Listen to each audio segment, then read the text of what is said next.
Joshua 8 1 to 35. And so it talks about Ai and how the Israelite kind of like God first, God, then after Achan is destroyed, then God pretty much told Joshua that he gave Ai into Joshua's hand, and Joshua had a plan.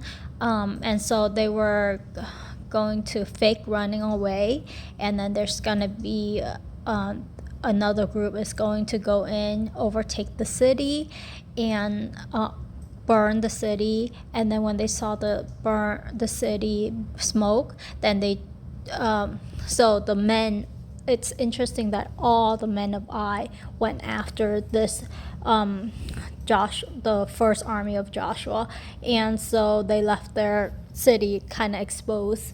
And then when Joshua saw that, then he turned, and then he he surrounded the men of Ai on both sides and killed all of them, except for the king. I don't remember what happened to the king, but oh yeah, he was impaled. But it's so what happened was they took the city, they killed everyone in it.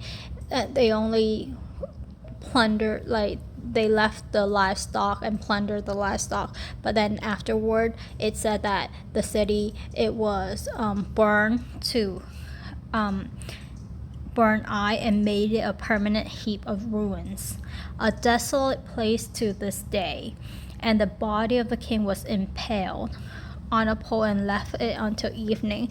And it's really interesting because I was watching an episode in The Unexplained about ruins, and there were skulls with like a hole on the top. So I think that is like it reminded me of impaling a body, and how there are cities that are ruined and it was like permanently ruined, it wasn't rebuilt. And so this is very interesting that this stuff, it's kind of correlating.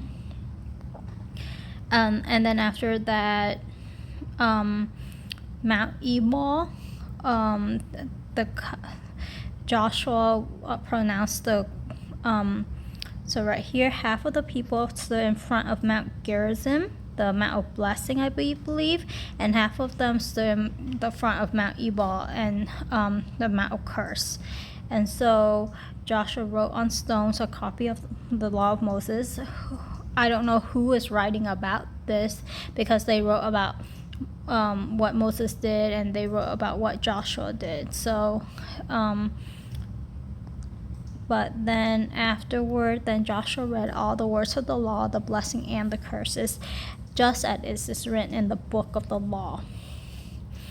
There was not a word of all that Moses had commanded that Joshua did not read to the whole assembly of Israel, including women, children, and the foreigners who live. Oh, that's interesting. I didn't notice that even when I read it today, that during this time also that there are foreigners who live among the Israelites. And that makes sense, because I think Rahab would be considered one of them.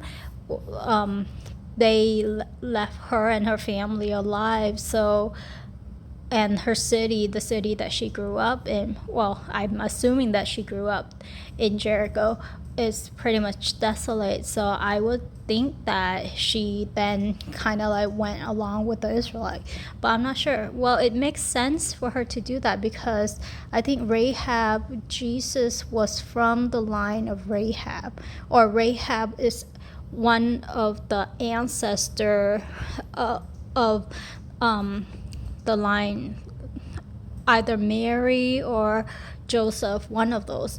But so it would make sense for her to kind of like commingle with the Israelites. So wow, that's interesting. I didn't notice that even until now. And they raised large piles of rock over it.